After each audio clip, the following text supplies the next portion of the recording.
Hi அன்பு நண்பர்களே, எல்லாரும் எப்படி இருக்கீங்க? இன்றைக்கி நம்முடைய சேனல் வழியாக ஒரு முக்கியமான ஒரு தகவலை தான் பார்க்க இருக்கிறோம். என்ன தகவல் அப்படின்னா, பள்ளிகளில் பழுதான கட்டிடங்கள் அல்லது அந்த கட்டிடங்கள் தொடர்பான உத்தரவு அப்படிங்கிற இந்த நியூஸை தான் இன்றைக்கி நம்ம சேனலில் பார்க்க இருக்கிறோம். இது தொடர்பாக பள்ளி கல்வித்துறை இயக்குநர்கள், அதாவது அறிவொளி தொடக்க கல்வி இயக்குனர் கண்ணப்பன் ஆகியோர் மாவட்ட முதன்மை கல்வி அலுவலர்களுக்கு அனுப்பிய சுற்றறிக்கை பற்றிய விவரத்தை தான் நம்ம இன்னைக்கு நம்முடைய சேனலில் பார்க்க இருக்கிறோம். பார்க்குறதுக்கு முன்னாடி நம்முடைய சேனலை சப்ஸ்கிரைப் பண்ணாத பல நபர்கள் சப்ஸ்கிரைப் பண்ணுங்க, உங்களுடைய ஆதரவை தாருங்கள். அதாவது தமிழகம் முழுவதும் உள்ள அனைத்து வகையான அரசு பள்ளிகளில் ஒருங்கிணைந்த கல்வி பொறியாளர்களால் கள ஆய்வு மேற்கொள்ளப்பட்டன.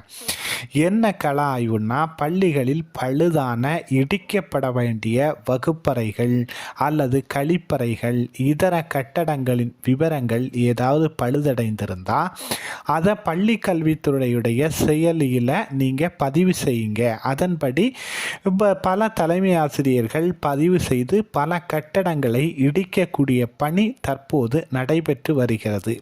இதையடுத்து தொடர்ந்து இவங்க என்ன சொல்கிறாங்கன்னா, பள்ளி கல்வி செயலியில் பதிவேற்றம் செய்யப்பட்டுள்ள கட்டிடங்களை தவிர கூடுதலாக ஏதேனும் கட்டிடங்கள் இடிக்கப்பட வேண்டும் என்று தலைமை ஆசிரியர்கள் விரும்பினால் அந்த கட்டிடங்களுடைய புகைப்படங்களையும் அந்த கட்டிடம் பற்றிய விவரங்களையும் தெரிவிக்கலாம் அப்படின்னு சொல்லிட்டு கூடுதலாக ஒரு அறிக்கை வெளியிட்டிருக்காங்க. மாவட்ட அளவிலான கல்வித்துறை அலுவலர்கள் தங்கள் எல்லைக்குட்பட்ட பள்ளிகளில் இடிக்கப்பட வேண்டிய கட்டிடங்களின் நிலையை தொடர்ந்து ஆய்வு செய்து அவற்றை அகற்றுவதற்கான பணிகளை முன்னெடுக்க வேண்டும் அப்படின்னு சொல்லிட்டும் அறிவுறுத்துதல் கொடுத்துருக்காங்க. சரியா?